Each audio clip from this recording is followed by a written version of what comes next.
Right hand കണ്ണ് തുറക്കണ്ട, കണ്ണടച്ചിട്ട് തന്നെ right hand ഒന്ന് സ്മെല് ചെയ്യാം. ഇടുക, കൈ ഇടുക, സ്മെല് ചെയ്യാം. ജസ്റ്റ് ഒന്ന് സ്മെല് ചെയ്ത് നോക്കാം. കണ്ണ് തുറന്നല്ലോ, ഫീൽ ചെയ്യുന്നുണ്ടോ? എന്താ തോന്നുന്നത്? ഇത് എത്ര നേരം നിൽക്കും ഈ സ്മെല്ല്? അത് ഞാൻ ഇവിടുന്ന് പോകുന്നവരുണ്ടാവും. സയൻസ് ആണ് അല്ലെങ്കിൽ ഇത് ശാസ്ത്രമാണെന്ന് പറയുന്നത് കൊണ്ട് ഞാൻ ഉദ്ദേശിക്കുന്നത് നമ്മൾ കാണുന്ന ഓരോ അത്ഭുതത്തിന് പിന്നിലും വിശദീകരിക്കാൻ കഴിയുന്ന ഒരു കാരണം ഉണ്ടാവും. ഓഡിയൻസ് ആയിട്ട് വന്നിരിക്കുന്ന ആൾക്കാരുണ്ടല്ലോ, അപ്പോൾ ഈ ഓഡിയൻസിന്റെ എണ്ണം അല്ലെങ്കിൽ അവരുടെ ആ ഒരു ചിന്താഗതി അതൊക്കെ ഈ ഷോസിനെ ബാധിക്കുമെന്ന് വിചാരിക്കുന്നുണ്ടോ? ശരിക്കും ഇവിടെ വിഷയം വരുന്നത് എങ്ങനെയെന്ന് വെച്ച് കഴിഞ്ഞാൽ, ഒരു സിദ്ധൻ, ആ സിദ്ധന്റെ പേര് മെൻഷൻ ചെയ്തിട്ട് ഇന്ന ആള് ചെയ്തത് ഇന്ന കാര്യമാണ് എന്ന് പറഞ്ഞ് ചെയ്യുമ്പോഴാണ് കൂടുതൽ ആളുകൾ പ്രതികരിക്കുന്നത്. അപ്പോഴാണ്. അപ്പൊ അതുകൊണ്ട് നമുക്ക് വേറെ നിവൃത്തിയില്ലാതെ തീയിൽ കൂടെ തന്നെ നമ്മൾ പുറത്തേക്ക് ജമ്പ് ചെയ്തു. പക്ഷെ അന്ന് പൊള്ളലേറ്റു, മുടി കത്തിപ്പോയി, കുറേ മുഖത്തൊക്കെ നല്ല രീതിയിൽ, മുഖത്തൊന്നുണ്ടായിരുന്ന പിമ്പിൾസ് ഒക്കെ ഭയങ്കരമായിട്ട് ഇങ്ങനെ ഇതായി. അതായത് ഈ ഇതിൽ ഗോസ്റ്റ് വരുമെന്നും റിയൽ ആയിട്ട് ഇങ്ങനെ സംഭവിക്കുമെന്നും അന്ധമായ ഭീകരമായ വിശ്വാസം വെച്ച് പുലർത്തുന്ന ആളുകളെ സംബന്ധിച്ചിടത്തോളം അത് വർക്കൗട്ട് ആവും. തെറ്റായ രീതിയിൽ ആളുകളെ ചൂഷണം ചെയ്യുന്നു. ഇപ്പൊ ചൂഷണം എന്ന് പറയുമ്പോൾ എപ്പോഴും ഇതിനൊക്കെ വിധേയരാവുന്നത് ഈ സാമ്പത്തികമായിട്ട് ബുദ്ധിമുട്ട് അനുഭവിക്കുന്ന ആളുകളും രോഗികളായിട്ടുള്ള ആളുകളാണ് സിദ്ധന്മാരെ, ആൾദൈവങ്ങളെ അല്ലെങ്കിൽ ഇത്തരത്തിലുള്ള കാര്യങ്ങളുടെയൊക്കെ പുറകിൽ പോകുന്നത്. Hi, hello, welcome to our show. എല്ലാ കാലത്തും ആളുകളെ വല്ലാതെ അത്ഭുതപ്പെടുത്തുന്ന ഒരു കാര്യമാണ് ഈ മെൻ്റലിസം, മാജിക് എന്നൊക്കെ പറയുന്നത്. ആ ഒരു തലത്തിൽ നിന്നുകൊണ്ട് എല്ലാവരിലേക്കും ശ്രദ്ധിക്കപ്പെട്ട ഒരു വ്യക്തിയാണ് ഇന്ന് നമ്മുടെ കൂടെയുള്ളത്, Fazil Basheer. Welcome to our show. എന്താണ് ഇപ്പോഴത്തെ പുതിയ വിശേഷങ്ങളൊക്കെ? പുതിയ വിശേഷങ്ങൾ എന്ന് വെച്ച് കഴിഞ്ഞാൽ മെന്റലിസം റിലേറ്റ് ചെയ്തിട്ടാണോ? അല്ലാതെ അതെ, മൊത്തത്തിൽ ഉള്ള ലൈഫിന്റെ ഒരു വിശേഷങ്ങളൊക്കെ. കുറച്ച് നാൾ എയറിലായിരുന്നു. ഇറങ്ങിയോ? എയറിൽ നിന്ന് ഇപ്പൊ ഏകദേശം താഴേക്ക് ഇറങ്ങി. ഇപ്പൊ നമ്മുടെ പ്രോഗ്രാംസ് കാര്യങ്ങളൊക്കെ ആയിട്ട് പോകുന്നു. നന്നായിട്ടുണ്ട്. എല്ലാ പ്രോഗ്രാംസും ഞാൻ കാണാറുണ്ട്. ഒരു പ്രേക്ഷക എന്നുള്ള നിലയിൽ എനിക്ക് പറഞ്ഞാൽ ഒരു അത്ഭുതങ്ങളും കാര്യങ്ങളൊക്കെ ഇങ്ങനെ എന്തായിരിക്കും എന്നുള്ളൊരു ക്യൂരിയോസിറ്റി വല്ലാണ്ട് നമുക്ക് ഹൈപ്പ് ചെയ്യാൻ പറ്റുന്ന പ്രോഗ്രാംസ് ആണ് ചെയ്യുന്നത്. ഇപ്പോൾ പുറത്തുള്ള ഷോസിൻ്റെ ഒക്കെ കാര്യങ്ങൾ എങ്ങനെയാണ്? മെന്റലിസം കൂടുതലും എനിക്ക് ഷോസ് കൂടുതലും പുറത്ത് തന്നെയാണ്, വിദേശ രാജ്യങ്ങളിൽ തന്നെയാണ് കൂടുതലും ഷോസ് കൂടുതലുള്ളത്. ഇപ്പോൾ നമ്മുടെ ഇവിടെയാണെന്നുണ്ടെങ്കിൽ അങ്ങനെ വളരെ സെലക്റ്റീവായിട്ടുള്ള കുറച്ച് ഓഡിയൻസ് മാത്രമാണ് ഈ ഒരു കലയെ ആക്സെപ്റ്റ് ചെയ്യുന്നത്.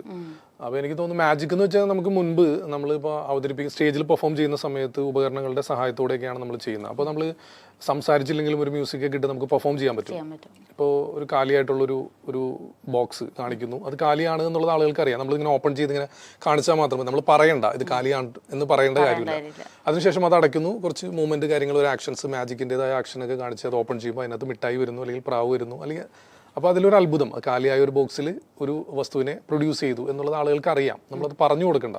പക്ഷെ മെന്റലിസം എന്ന് പറയുമ്പോൾ അങ്ങനെയല്ല. നമ്മൾ ഓഡിയൻസ് ഫുൾ റാൻഡം സെലക്ഷൻ ആണ്. ഓഡിയൻസിൽ നിന്ന് ആളുകളെ നമ്മൾ സ്റ്റേജിലേക്ക് കൊണ്ടുവന്നിട്ട് അവരെ വെച്ചിട്ട് അവർ മനസ്സിൽ വിചാരിക്കുന്നത് പറയുന്ന രീതിയിലുള്ള എഫക്റ്റുകളാണ് നമ്മൾ ചെയ്യുന്നത്. ലൈവായിട്ട് തന്നെ. അപ്പോൾ അത് എല്ലാവരും ഒരു പക്ഷേ അത് ആക്സെപ്റ്റ് ചെയ്യുന്ന രീതിയിലേക്ക് വന്നിട്ടില്ല എന്ന് വേണം പറയാൻ. പക്ഷെ കുറച്ചുകൂടെ കാലം കഴിയുമ്പോൾ അത് ആളുകൾക്ക് മനസ്സിലാവും ഈ കല ഇങ്ങനെയാണ് എന്നുള്ളത്. അപ്പോൾ ഈ കലയെ ഫോളോ ചെയ്യുന്ന ആളുകൾ, ഇപ്പം എന്നെ ഫോളോ ചെയ്യുന്ന ആളുകളല്ല, ഈ കല എന്താണെന്ന് കൃത്യമായി മനസ്സിലാക്കി അതിനെ ഫോളോ ചെയ്യുന്ന ആളുകൾക്ക് ആ കല ആസ്വദിക്കാനായിട്ട് സാധിക്കുള്ളൂ. അപ്പോൾ അത് പതുക്കെ വരുന്നുള്ളൂ. പക്ഷെ ഇപ്പോൾ പുറത്ത് വിദേശങ്ങളിലൊക്കെ ആളുകൾ ഇതെന്താണെന്ന് മനസ്സിലാക്കി അങ്ങനെ ആളുകൾ വിളിക്കുന്നുണ്ട്. കൂടുതലും ഷോസ് ഇപ്പോൾ ഏറ്റവും കൂടുതൽ ഞാൻ ചെയ്തിരിക്കുന്നത് പുറത്ത് തന്നെ, വിദേശത്ത് തന്നെയാണ്. മജീഷ്യനാണ്, ഒരു മെന്റലിസ്റ്റ് ആണ്, പിന്നെ യൂട്യൂബറാണ്, പിന്നെ അത് കൂടാതെ നമ്മുടെ ഇൻസ്റ്റാ പേജിലൊരു എന്താ ബ്ലസ്റ്റർ, യൂട്യൂബ് ചാനലുമായി ബേസ് ചെയ്തിട്ടാണ്. ഇപ്പൊ ഈ പറയുന്ന ഒരു 2-3 ടാഗ് ലൈൻസിൽ പേഴ്സണലി ഇഷ്ടം എങ്ങനെ അറിയാനാണ് ഇഷ്ടം? ആളുകൾ എങ്ങനെ? അല്ല, ഞാൻ ആക്ച്വലി 20 വർഷമായിട്ട് ഈ കലാരംഗത്തുള്ള ആളാണ്. മാജിക് എന്ന് പറയുന്ന കലയിലാണ് ആദ്യം വരുന്നത്. ഹയർ സെക്കൻഡറി പഠിക്കുന്ന സമയത്ത് എൻ്റെ വീടിനടുത്ത് തന്നെയുള്ള അശോകൻ എന്ന് പറഞ്ഞിട്ടുള്ള ഒരു ടൈലറാണ്. അദ്ദേഹം ചെറിയൊരു മജീഷ്യനാണ്. അദ്ദേഹമാണ് ആദ്യമായിട്ട് എന്നെ മാജിക് പഠിപ്പിക്കുന്നത്. അപ്പോൾ അങ്ങനെ ആ കാലഘട്ടം മുതൽ, ഹയർ സെക്കൻഡറി പഠിക്കുന്ന സമയം മുതലേ ഞാൻ സ്റ്റേജിൽ പെർഫോം ചെയ്യുന്നുണ്ട്. അങ്ങനെ ഈ 20 വർഷവും ഞാൻ ഈ കലാരംഗത്ത് ഉണ്ടായിരുന്നുവെങ്കിലും ആളുകൾ എന്നെ അറിഞ്ഞു തുടങ്ങിയത് മിറാക്കിൾ ബസ്റ്റിംഗ് അതുമായി വന്നതിന് ശേഷമാണ്. അതെ, അപ്പോൾ ട്രിക്സ് എന്ന് പറയുന്ന ഒരു ചാനലാണ് കേരളത്തിൽ ഇങ്ങനെ ഒരാൾ ജീവിച്ചിരിപ്പുണ്ട് അല്ലെങ്കിൽ ഇങ്ങനെ ഒരാളുണ്ട് എന്നുള്ളത് ആളുകൾ അറിഞ്ഞത് ആ ഒരു ചാനൽ കൊണ്ടാണ്. അപ്പോൾ എനിക്ക് തോന്നുന്നു കൂടുതലും എനിക്ക് ഇഷ്ടം ആ ഒരു മിറാക്കിൾ ബസ്റ്റിംഗ് അത് തന്നെയാണെന്ന് തോന്നുന്നു. അതെ, മറ്റുള്ള കാര്യങ്ങളൊക്കെ ഞാൻ ചെയ്യും എന്ന് ആളുകൾ അറിഞ്ഞു തുടങ്ങിയത് ഈ ഒരു പ്രവർത്തനം കൊണ്ടാണ്. ഈ ഒരു ചാനൽ ആളുകളിലേക്ക് എത്തുകയും ഒരുപാട് പേര് ഫോളോവേഴ്സായിട്ട് വരികയൊക്കെ ചെയ്തത് കൊണ്ടാണ്. ഞാൻ മെന്റലിസ്റ്റ് ആണെന്നും ഹിപ്നോട്ടിസം ഞാൻ പെർഫോം ചെയ്യുന്നു, മുമ്പ് മജീഷ്യൻ ആയിരുന്നു എന്നൊക്കെ ആളുകൾ അറിയാനുള്ള കാരണം ആ ചാനലും ഈ ഇത്തരത്തിലുള്ള പ്രവർത്തനങ്ങളുമാണ്. അപ്പോൾ എനിക്ക് ഏറ്റവും പ്രിയപ്പെട്ടത് ആ ഒരു പ്രവർത്തനം തന്നെയാണ്. പൊതുവേ ഇപ്പോൾ ഫാസിൽക്കാടെ ഇൻ്റർവ്യൂസിലോ അല്ലെങ്കിൽ ഷോസിലൊക്കെ ഫാസിൽക്ക് അധികം മാജിക് എന്നുള്ളൊരു വേർഡ് യൂസ് ചെയ്ത് ഞാൻ കേട്ടിട്ടില്ല. ട്രിക്സ് എന്ന് തന്നെയാണ് എപ്പോഴും പറയാറുള്ളത്. അപ്പോൾ ഈ മാജിക് ആൻഡ് ട്രിക്ക് ഈ രണ്ട് വേർഡ്സ് തമ്മിൽ എങ്ങനെ കണക്ട് ചെയ്തിരിക്കുന്നു? അല്ല, കണക്ഷൻ എന്ന് വെച്ചാൽ മാജിക് എന്ന് വെച്ച് കഴിഞ്ഞാൽ അതിൻ്റെ പിന്നണിയിൽ ഇപ്പോൾ നമ്മൾ സയൻസ് ആണെന്ന് പറയാറുണ്ട്, ശാസ്ത്രമാണെന്ന് പറയാം. ഇപ്പോൾ ഇത് പറയുമ്പോൾ ആളുകൾക്കും കുറേ ആളുകൾക്ക് ഒരു തെറ്റിദ്ധാരണ വരും, എന്ത് സയൻസ് ആണ് അല്ലെങ്കിൽ എന്ത് ശാസ്ത്രമാണ്. അപ്പോൾ ഞാനത് അങ്ങനെ പറയുന്നത് കൊണ്ട്, ഇത് സയൻസ് ആണ് അല്ലെങ്കിൽ ഇത് ശാസ്ത്രമാണെന്ന് പറയുന്നത് കൊണ്ട് ഞാൻ ഉദ്ദേശിക്കുന്നത്, നമ്മൾ കാണുന്ന ഓരോ അത്ഭുതത്തിന് പിന്നിലും വിശദീകരിക്കാൻ കഴിയുന്ന ഒരു കാരണം ഉണ്ടാവും. ആ കാരണം മനസ്സിലാക്കിയിട്ട് അതിനെ ഫോളോ ചെയ്ത് അത് ആ റൂട്ടിലൂടെ സഞ്ചരിച്ചു കഴിഞ്ഞാൽ നിങ്ങൾക്കും അത് ചെയ്യാൻ സാധിക്കും. അപ്പോൾ ആ ഒരു അർത്ഥത്തിലാണ് ഞാനിത് സയൻസ് ആണ്, ശാസ്ത്രമാണ് എന്ന് പറയുന്നത്. പിന്നെ കുറച്ചും കൂടെ സാധാരണക്കാർക്ക് വളരെ എളുപ്പം മനസ്സിലാക്കാൻ നമുക്ക് പറയാം ഇതെല്ലാം ട്രിക്സ് ആണ്. അപ്പോൾ അതുകൊണ്ട് തന്നെയാണ് ഇപ്പോൾ ഞാൻ ചാനൽ തുടങ്ങിയപ്പോഴും ഇതെല്ലാം ട്രിക്സ് ആണെന്ന് ആളുകൾ മനസ്സിലാക്കുന്നതിന് വേണ്ടി ട്രിക്സ് എന്നുള്ളൊരു പേര് തന്നെ കൊടുത്തത്. ഇപ്പോൾ എൻ്റെ ഷോയുടെ ടൈറ്റിൽ തന്നെ ട്രിക്സ് മാനിയ എന്നാണ്. ഞാൻ ഇപ്പോൾ സ്റ്റേജിൽ ഇപ്പോൾ ഈ പറഞ്ഞ രീതിയിൽ തന്നെ റാൻഡം സെലക്ഷൻ ആണ്. ഓഡിയൻസ് ഇപ്പോൾ ഒരു 1000 പേര് കാണാനുണ്ടെങ്കിൽ ഒരു 100 പേരെങ്കിലും നമ്മൾ സ്റ്റേജിൽ പാർട്ടിസിപ്പേറ്റ് ചെയ്യും ആ ഒരു ഷോയിൽ. അപ്പോൾ അത്രയൊക്കെ നമ്മൾ ചെയ്യുന്നു, പലതരത്തിലുള്ള അത്ഭുതങ്ങൾ നമ്മൾ ചെയ്യുന്നുണ്ടെങ്കിലും ആ ഒരു ഷോയുടെ എൻഡിൽ ഞാൻ കൃത്യമായ ഒരു ക്ലാസ് നമ്മൾ കൊടുക്കുന്നുണ്ട്. കാരണം ഇത് ഇവിടെ നിങ്ങൾ കണ്ട കാര്യങ്ങളൊക്കെ എന്താണ് അതിൻ്റെ പിന്നിലെ ട്രിക്ക് പറഞ്ഞു കൊടുക്കുക എന്നുള്ളതല്ല, പക്ഷേ അതിൻ്റെ ഒരു ധാരണ ഇന്ന രീതിയിലായിരുന്നു ആ സംഭവങ്ങളൊക്കെ ഞാൻ ഇവിടെ ചെയ്തത്. അതല്ലാതെ ഇതിൻ്റെ പിന്നിൽ വേറെ കാര്യങ്ങളൊന്നും ഇല്ലാന്ന് ബോധ്യപ്പെടുത്തുന്ന രീതിയിലുള്ള ഒരു ക്ലാസ് കൂടെ കൊടുത്തിട്ടാണ് നമ്മൾ ആ ഒരു ഷോ വൈൻഡപ്പ് ചെയ്യുന്നത്. മാത്രമല്ല ഷോയുടെ ടൈറ്റിൽ ട്രിക്സ് മാനിയ എന്നാണ്. ഇതെല്ലാം ട്രിക്സ് ആണ്. അതെ അതെ അതെ അതെ അങ്ങനെ പറയാം. അതെ അതെ അതെ. ഇപ്പോൾ ഒരു ഷോ ചെയ്യുമ്പോൾ അതിൽ ഈ ഓഡിയൻസ് ആയിട്ട് വന്നിരിക്കുന്ന ആൾക്കാരുണ്ടല്ലോ, അപ്പോൾ ഈ ഓഡിയൻസിൻ്റെ എണ്ണം അല്ലെങ്കിൽ അവരുടെ ആ ഒരു ചിന്താഗതി അതൊക്കെ ഈ ഷോസിനെ ബാധിക്കുമെന്ന് വിചാരിക്കുന്നുണ്ടോ? ഓഡിയൻസിന്റെ എണ്ണം എന്നെ സംബന്ധിച്ചിടത്തോളം എനിക്ക് ഓഡിയൻസ് ക്രൗഡ് കൂടുതൽ കാണുമ്പോഴാണ് എനിക്ക് ആവേശം കൂടുതൽ പെർഫോം ചെയ്യാൻ. ഇപ്പൊ ഈ കഴിഞ്ഞ 2024 ഫെബ്രുവരിയിൽ മലപ്പുറത്ത് ഒരു പ്രോഗ്രാം ചെയ്തു. ഇപ്പൊ ഈ അടുത്ത് ഞാൻ ചെയ്തതിൽ ഏറ്റവും വലിയ ക്രൗഡുള്ള ഒരു പ്രോഗ്രാം, അതായത് സംഘാടകർ തന്നെ പറഞ്ഞത് ഏകദേശം 6000-ന് മുകളിൽ ആളുകൾ ഉണ്ടായിരുന്നു എന്നാണ് പറഞ്ഞത്. കാരണം അതൊരു സ്കൂളിന്റെ ഒരു കെട്ടിടോദ്ഘാടനവുമായി ബന്ധപ്പെട്ട ഒരു പ്രോഗ്രാം ആയിരുന്നു. അപ്പോൾ ആ സ്കൂളിലെ ഏകദേശം 3000-ഓളം കുട്ടികൾ പഠിക്കുന്നുണ്ട്. അപ്പോൾ ആ കുട്ടികളും അവരുടെ രക്ഷകർത്താക്കളും പിന്നെ നാട്ടുകാരും, അപ്പോൾ ഒരു 6000-ന് മുകളിൽ ആളുകൾ ഉണ്ടായിരുന്നു. കാരണം അത്രയും വലിയ ക്രൗഡായിരുന്നു. അപ്പോൾ ക്രൗഡ് കാണുമ്പോൾ എന്നെ സംബന്ധിച്ചിടത്തോളം എനിക്ക് ഭയങ്കര ഇഷ്ടമാണ്, ആവേശം കൂടുതലാണ് എനിക്ക്. പിന്നെ സ്റ്റേജിലേക്ക് കയറി വരുന്ന ആളുകളെ സംബന്ധിച്ചിടത്തോളം തുടക്കത്തിലൊക്കെ ശരിക്കും ഡിഫെൻസ് ചെയ്യാൻ വേണ്ടി കയറി വരും, ഇവനെ ഒന്ന് പൊളിക്കണം. ഞാൻ എപ്പോഴും ആളുകൾക്ക് മുമ്പിൽ സ്റ്റേജിൽ നമ്മൾ അത്ഭുതം ചെയ്യുന്നത് ഓഡിയൻസ് ആയിട്ടിരിക്കുന്ന ആളുകളെ ഒന്ന് എന്റർടൈൻ ചെയ്യിക്കാനാണ്. ഇപ്പോൾ ഒരു മജീഷ്യൻ ആണെങ്കിലും മെന്റലിസ്റ്റ് ആണെങ്കിലും വേദിയിൽ നിന്ന് പെർഫോം ചെയ്യുമ്പോൾ അവർ ഉദ്ദേശിക്കുന്നത് കാണികളെ അത്ഭുതപ്പെടുത്തുക, അതിലൂടെ എന്റർടൈൻ ചെയ്യിക്കുക എന്നുള്ളത് മാത്രമേ ഉള്ളൂ. ഒരു എന്റർടൈൻമെന്റ്, ഇതൊരു കലയാണ്.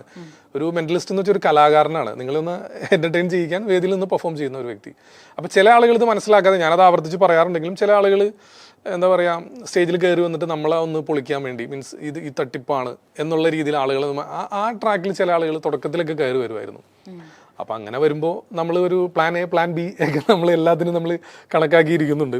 അപ്പോൾ നമ്മൾ അങ്ങനെ സ്റ്റേജിലേക്ക് കയറി വരുമ്പോൾ അതിന് ചെറിയ രീതിയിൽ വീണ്ടും തിരിച്ച് നമുക്ക് ഇങ്ങോട്ടൊരു പണി തരുമ്പോൾ തമാശ രീതിയിൽ തിരിച്ച് അങ്ങോട്ടൊരു പണി എന്നുള്ള രീതിയിലാണ് നമ്മൾ ചെയ്തു പോകാറ്. പക്ഷെ ഇന്ന് ഈ ട്രിക്സ് മാനിയ എന്നുള്ള ടൈറ്റിൽ നമ്മൾ ഷോ ചെയ്തിട്ട് ഇന്ന് വരെ ആരും അങ്ങനെ ഡിഫെൻസ് ചെയ്യാവുന്ന രീതിയിൽ ആരും കയറി വന്നിട്ടില്ല. പക്ഷെ അങ്ങനെയുള്ള ആളുകളും ഉണ്ട്. അതാണ് നമ്മൾ നേരിടുന്ന വെല്ലുവിളി. അല്ലാതെ ഓഡിയൻസ് ഒരുപാട് ക്രൗഡ് ഉണ്ടെന്ന് വിചാരിച്ച് നമുക്ക് പ്രശ്നമൊന്നുമില്ല. ഓഡിയൻസിൽ നിന്ന് കയറി വരുന്ന ആളുകൾ നമ്മളുമായിട്ട് സപ്പോർട്ട് ചെയ്ത് ബാക്കിയുള്ള ആളുകളെയും കൂടെ എന്റർടൈൻ ചെയ്യിക്കാം എന്നുള്ള ധാരണയിലാണ് വരുന്നതെങ്കിൽ നമുക്ക് എളുപ്പമായിരിക്കും. അതല്ലാതെ ഡിഫെൻസ് ചെയ്യാൻ വന്നാൽ കുറച്ച് ബുദ്ധിമുട്ടായിരിക്കും. പക്ഷെ നമ്മൾ കുറച്ചും കൂടെ നമ്മൾ ഷോയുടെ ഒരു രസം മൊത്തത്തിൽ പോകും. എന്നാലും നമ്മൾ അതിനെ ഒരു ഞാൻ പറഞ്ഞിരുന്ന പ്ലാൻ എ പ്ലാൻ ബി എന്നുള്ള രീതിയിൽ പോകും. അതെ അതെ അതെ. അപ്പോൾ ഈ ഹിപ്നോട്ടിസം ഷോസ് ഒക്കെ ചെയ്യുന്നുണ്ടല്ലോ, അപ്പോൾ ശരിക്കും ഒരു 1 വേർഡ് അല്ലെങ്കിൽ ഒരു 1 സെന്റൻസിൽ ആ ഒരു ഹിപ്നോട്ടിസത്തെ എങ്ങനെ നമുക്ക് ഡിസ്ക്രൈബ് ചെയ്യാം? ഹിപ്നോട്ടിസം എന്ന് വെച്ച് കഴിഞ്ഞാൽ അത് ഒരാളെ ഒരു കൺഫ്യൂസ് സ്റ്റേറ്റിലേക്ക് കൊണ്ടുപോകുന്നതാണ്, കുറച്ച് സമയത്തേക്ക് മാത്രം. അത് നമ്മൾ ഓരോ സജഷൻസ് കൊടുത്ത് ഇപ്പോൾ സ്റ്റേജിൽ ഇപ്പോൾ ഞാൻ ചെയ്യുന്ന ഹിപ്നോട്ടിസം അങ്ങനെ ഇപ്പോൾ ഒരു ഓഡിയൻസിനെ മുഴുവനായിട്ടും എല്ലാവർക്കും ഒരു മാസ് ഹിപ്നോസിസ് എന്നുള്ള രീതിയിൽ എല്ലാവരെയും ഇതെന്താണ്, ഇതിൻ്റെ ബേസിക് ആയിട്ടുള്ളത് എന്താണ്, ഈ ഹിപ്നോട്ടിസത്തിൻ്റെ ആ ഒരു കാര്യങ്ങൾ മനസ്സിലാക്കി കൊടുക്കാനും ഞാൻ 1-2 എഫക്റ്റുകൾ ചെയ്യുന്നുണ്ട്. അതെല്ലാ ഓഡിയൻസിനും പാർട്ടിസിപ്പേറ്റ് ചെയ്യാനകത്ത്. പക്ഷെ അതിൽ ആ ഒരു റിസൾട്ട് കിട്ടുന്നത് ചിലപ്പോൾ അതിനകത്ത് ഒരു 60 or 70% ആളുകൾക്കായിരിക്കും ചിലപ്പോൾ റിസൾട്ട് കിട്ടുന്നത്. ബാക്കിയുള്ള ആളുകൾ പറയും ഞങ്ങൾക്ക് ആ റിസൾട്ട് കിട്ടിയില്ലല്ലോ എന്ന് പറയാറുണ്ട്. അപ്പോൾ എല്ലാവർക്കും പറ്റില്ല, എല്ലാവരും ഉപയോഗിച്ച് ഹിപ്നോട്ടിസം ചെയ്യാനും നമുക്ക് സാധിക്കില്ല. ഒരു സജസ്റ്റബിലിറ്റി ടെസ്റ്റ് ഒക്കെ കൊടുക്കും. ആ ടെസ്റ്റിൽ ഓക്കെ ആവുന്ന ആളുകളെ വെച്ചിട്ടാണ് നമ്മൾ ചെയ്യുന്നത്. എന്നാലും വലിയ ഭീകരമായ സംഭവങ്ങളൊന്നും നമ്മൾ സ്റ്റേജിൽ ചെയ്യാറില്ല. കൂടുതലും മെന്റലിസത്തിന് തന്നെയാണ് ഇമ്പോർട്ടൻസ് കൊടുക്കുന്നത്. പക്ഷേ ഇതും കൂടെ അതിൻ്റെ ഒരു പാർട്ടായിട്ട് ആളുകളെ ഒന്ന് മനസ്സിലാക്കി കൊടുക്കുന്നതിന് വേണ്ടി ഹിപ്നോട്ടിസത്തിൻ്റെ ചെറിയ എഫക്റ്റുകൾ നമ്മൾ സ്റ്റേജിൽ ചെയ്യാറുണ്ടെന്ന് മാത്രമേ ഉള്ളൂ. ആക്ച്വലി ഇതാണ്, അതായത് ഒരാളുടെ ബ്രെയിനെ നമ്മൾ കൺഫ്യൂസ് സ്റ്റേറ്റിലേക്ക് കൊണ്ടുപോകുന്നതാണ്. നമ്മളുടെ സംസാരത്തിലൂടെ ഇങ്ങനെ സംസാരിച്ച് അത്രേ ഉള്ളൂ, അല്ലാതെ വേറെ ഒന്നുമില്ല അതിൻ്റെ പിന്നിൽ. ഇപ്പോൾ ഈ ട്രിക്സ് ചെയ്യുന്നുണ്ട്, ഇപ്പോൾ പുറത്ത് പോയിട്ട് ഒരുപാട് ഈ പറയുന്ന ആൾ ദൈവങ്ങൾ മുതലുള്ള ഒരുപാട് കാര്യങ്ങൾ ഇപ്പം നമ്മുടെ പ്രേക്ഷകർക്കൊന്നും അധികം, അവരൊക്കെ കുറേ ആളുകൾ ഇതിൽ വിശ്വസിച്ച് എന്താ പറയുക അന്ധമായി വിശ്വസിച്ച് നടക്കുകയാണ്. അപ്പം ഇതൊക്കെ ഒന്ന് പൊളിച്ചെടുക്കണം, അല്ലെങ്കിൽ തിരിച്ച് ആളുകളിലേക്ക് ഇതൊന്ന് മനസ്സിലാക്കി കൊടുക്കണം എന്ന് വിചാരിച്ച്. അപ്പോൾ ഇതെന്തായിരുന്നു കറക്റ്റ്, ഇതിന്റെ പേർപ്പസ് എന്തായിരുന്നു ഈ ഒരു ഷോസ് ഒക്കെ തുടങ്ങുന്നതിന്റെ? യൂട്യൂബ് ചാനൽ ഉണ്ടല്ലോ, അത് സ്റ്റാർട്ട് ചെയ്യുന്നുണ്ട്. എപ്പിസോഡ്സ് ഒക്കെ. അല്ല, അത് എന്ന് വെച്ച് കഴിഞ്ഞാൽ ഞാൻ മുമ്പ് പറഞ്ഞിട്ടുള്ള കാര്യമാണ്. കാരണം ഈ വാട്സപ്പിൽ ഇപ്പം നമ്മൾ ഓരോരുത്തരും പല ഗ്രൂപ്പുകളിലൊക്കെ അംഗമായിരിക്കും വാട്സപ്പിൽ. അപ്പോൾ ഈ വാട്സപ്പ് ഗ്രൂപ്പുകളിൽ വരുന്ന വീഡിയോസ് ഇപ്പോഴും ഞാൻ ഇപ്പോൾ സ്റ്റാർട്ട് ചെയ്തിട്ട് ഇപ്പോൾ 4 വർഷമായി. ഇപ്പോൾ യൂട്യൂബ് ചാനൽ സ്റ്റാർട്ട് 4 വർഷം കഴിഞ്ഞു. അപ്പോൾ 4 വർഷത്തിന് മുൻപ് ഇതിങ്ങനെ അടിക്കാറായി. അത് ഇടയ്ക്ക് ഇങ്ങനെ കുറച്ച് റിപ്പോർട്ടും കാര്യങ്ങളും കുറേ സ്ട്രൈക്കും കാര്യങ്ങളും ഒരുപാട് കോപ്പിറൈറ്റ് ഒക്കെ വന്നുകൊണ്ട് ചാനലൊന്ന് ഡെഡായി നിൽക്കുമായിരുന്നു. ഇപ്പോൾ എയറിൽ കയറിയതിനു ശേഷം ഇപ്പോൾ കയറി വരുന്നുണ്ട്. അതായത് എനിക്ക് തോന്നുന്നു 7.5 ലക്ഷം എന്ന് പറയുന്ന ഒരു നമ്പറിലാണ് കിടന്നിരുന്നത്. ഇപ്പോൾ ഒരു ഈ കഴിഞ്ഞ 2024 ജനുവരി ഫെബ്രുവരി മാസത്തോടുകൂടി ഏകദേശം ഒരു 6000-ഓളം ആളുകൾ കൂടുതലായിട്ട് ഇപ്പോൾ കയറി വന്നിട്ടുണ്ട്. അതിപ്പോൾ ഒന്നും കൂടെ ചാനൽ വീണ്ടും ഒന്ന് അനക്കം വെച്ച് തുടങ്ങിയിട്ടുണ്ട്. അതെ, എൻഗേജ്ഡ് ആയിട്ട് വരുന്നുണ്ട്. അപ്പോൾ ഞാൻ സ്റ്റാർട്ട് ചെയ്യാനുള്ള കാരണം എന്ന് വെച്ചാൽ ഈ വാട്സപ്പ് ഗ്രൂപ്പുകളിൽ ഇങ്ങനെ ഫേക്ക് ആയിട്ടുള്ള കുറേ കാര്യങ്ങൾ വരും, ഇങ്ങനെ പ്രചരിക്കുന്ന വളരെ നമുക്കത് കാണുമ്പോൾ തന്നെ അറിയാം ഇത് ഫേക്ക് ആണെന്നുള്ളത്. പക്ഷെ അപ്പോൾ നമ്മൾ ഗ്രൂപ്പിൽ പറയും ഇത് തെറ്റാണ്, ഇത് അങ്ങനെയല്ല, ഇതിൻ്റെ സത്യാവസ്ഥ മറ്റൊന്നാണെന്ന് പറയുമ്പോൾ ഗ്രൂപ്പിലുള്ള ആളുകൾ നമ്മൾ ഒറ്റപ്പെടുത്തി സംസാരിക്കും. നമ്മൾക്ക് എഗെയിൻസ്റ്റ് ആയിട്ട് നിന്ന് പിന്നെ ഓരോരോ കാര്യങ്ങൾ ഇങ്ങനെ പറയാൻ തുടങ്ങും. അപ്പോൾ പിന്നെ നമുക്കും വാശിയാവുമല്ലോ. ആ സമയത്തെന്ന് വെച്ചാൽ അങ്ങനെയാണ്, നമ്മൾ ഒറ്റപ്പെട്ടു ആ ഗ്രൂപ്പിൽ. അപ്പോൾ പിന്നെ എന്നാൽ ഇതിൻ്റെ സത്യാവസ്ഥ എന്താണെന്ന് മനസ്സിലാക്കി കൊടുക്കണമല്ലോ എന്ന് വിചാരിച്ച് പല കാര്യങ്ങളും ഞാൻ റീക്രിയേറ്റ് ചെയ്യും, അല്ലെങ്കിൽ അതിൻ്റെ തെളിവുകളൊക്കെ അന്വേഷിച്ച് കണ്ടെത്തി നമ്മൾ ഈ ഗ്രൂപ്പിൽ പറഞ്ഞു കൊടുക്കും. അപ്പോൾ കുറേ ആളുകൾക്ക് അപ്പോഴും ഇപ്പോൾ ഗ്രൂപ്പിൽ 100 പേരുണ്ടെങ്കിൽ 100 പേരും അത് ആക്സെപ്റ്റ് ചെയ്യില്ല കേട്ടോ. ചില ആളുകൾ ഇത് തന്നെയാണ് ശരി, ഞാൻ പറയുന്നത് തന്നെയാണ് സത്യം എന്ന് വിശ്വസിച്ചിരിക്കുന്ന കുറേ ആളുകളുണ്ടാവും. അവരെ സംബന്ധിച്ചിടത്തോളം അവർ മാറ്റാൻ തയ്യാറില്ല. ഇനി മനസ്സിലാക്കിയാൽ പോലും അവരത് പബ്ലിക്കായിട്ടൊന്നും പറയില്ല. ഓക്കെ, ഞങ്ങൾക്കത് മനസ്സിലായി, ഇത് സത്യം അതായിരുന്നില്ല, മറ്റൊന്നും ആയിരുന്നു എന്ന് മനസ്സിലായെന്നൊന്നും അവർ പറയില്ല. അപ്പോൾ ആ ഗ്രൂപ്പിൽ ഏകദേശം ഒരു 50 or 60% ആളുകൾ കാര്യങ്ങൾ മനസ്സിലാക്കും. അപ്പോൾ ഇത് സ്ഥിരമായിട്ട് പല പല ഗ്രൂപ്പുകളിൽ ഇങ്ങനെ വരാൻ തുടങ്ങി, ഒരുപാട് ഫേക്ക് ന്യൂസുകൾ. അപ്പോൾ ഇതിനെ എഗെയിൻസ്റ്റ് ആയിട്ട് ഞാൻ മാത്രമേ ഉള്ളൂ സംസാരിക്കുന്നത്. അപ്പോൾ ഈ ഗ്രൂപ്പിൽ ഇപ്പോൾ ഒരു 100 പേർക്ക് വേണ്ടി നമ്മൾ അതിൻ്റെ എന്താ പറയുക, അതിൻ്റെ സത്യാവസ്ഥ അന്വേഷിച്ച് കണ്ടെത്തിയ ഗ്രൂപ്പിൽ സംസാരിക്കുന്ന അതേ റിസ്ക് തന്നെയാണ് ഇത്രയും വലിയ വൈഡായിട്ടുള്ള ഓഡിയൻസിൻ്റെ മുമ്പിൽ അവതരിപ്പിക്കുന്നതിനുള്ള റിസ്ക്കും സെയിം തന്നെയാണ് നമ്മൾ ഈ കണ്ടെത്തുന്ന കാര്യങ്ങൾ. അപ്പോൾ ഞാൻ ആദ്യം ശരിക്കും ഈ സാറ്റലൈറ്റ് ചാനലുകളിൽ മുൻപൊക്കെ ഈ കോൺസെപ്റ്റ് ഒക്കെ കൊടുത്തിട്ട് ഞാൻ പുറമേ നിന്ന് ഇങ്ങനെ ഡയറക്റ്റ് ചെയ്യുന്ന രീതിയിൽ കുറേ ഷോസൊക്കെ ഞാൻ ചെയ്തിട്ടുണ്ട്, കുറേ ചാനലുകൾ ചെയ്തിട്ടുണ്ട്. അപ്പോൾ ഞാനിത് ഈ ഒരു കോൺസെപ്റ്റ് വന്നപ്പോൾ ആദ്യം ഞാൻ വിചാരിച്ചു അന്ന് ഇത് സാറ്റലൈറ്റ് ചാനലിൽ കൊടുക്കാം, കാരണം ഒരുപാട് ഫേക്ക് ന്യൂസുകൾ വരുന്നുണ്ട്. അപ്പോൾ അവർക്ക് ചാനലിൽ കൊടുത്തു കഴിഞ്ഞപ്പോൾ അവർ പറഞ്ഞത് പ്രശ്നമാണ്, കാരണം പലതരത്തിലുള്ള കമ്മ്യൂണൽ ഇഷ്യൂസ് വരാൻ സാധ്യതയുണ്ട്. അങ്ങനെയുള്ള കണ്ടന്റുകളൊക്കെയാണ് പലതും നമ്മൾ കൊടുത്തത്. നമ്മൾ ആദ്യം തന്നെ കൊടുത്ത കണ്ടന്റുകളിൽ ഇങ്ങനെയുള്ള കാര്യങ്ങളൊക്കെ ഉണ്ട്. അപ്പോൾ അവർ പറഞ്ഞത് ശരിയാവില്ല, അത് ബുദ്ധിമുട്ടാണ്, പരസ്യം പിന്മാറും. പിന്നെ മാത്രമല്ല സോഷ്യൽ മീഡിയയിൽ പ്രചരിക്കുന്ന വീഡിയോ എന്ന് വെച്ചാൽ ക്വാളിറ്റി ഇല്ലാത്ത വീഡിയോ ആണ്, ഈ മൊബൈലിൽ ഷൂട്ട് ചെയ്തു അതൊക്കെയാണ്.